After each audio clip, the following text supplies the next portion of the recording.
labas na statement si President Marcos regarding the suspension of Governor Gwen Garcia sa Cebu.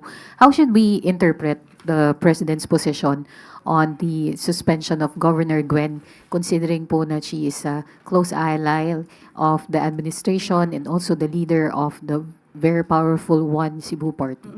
Okay, maliwanag din po ang sinabi ng ating Pangulo.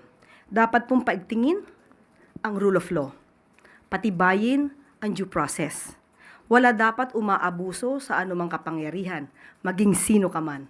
So susunod po tayo kung anong sinasabi ng batas at kung ano po ang procedure na dapat gawin. Siguro maaari po itong i-avail ni Governor Gwen Garcia. At kung ito naman po ay naaayon sa batas, dapat punto pa rin. So, ano po ba yung pananaw ng Pangulo tungkol dito sa suspension niya? Does he believe that the suspension was politically motivated and that the Ombudsman did not follow the rule of law? Ang pananaw po ng Pangulo ay laging kung ano ang dapat sa batas. Hindi po natin gagamitin yung excuse ng pamumulitika.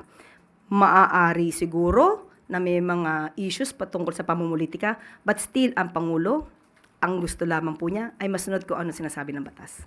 Do we expect any intervention po from Malacanang? Hindi po gagawin ng Pangulo yan. Salamat po. Next question.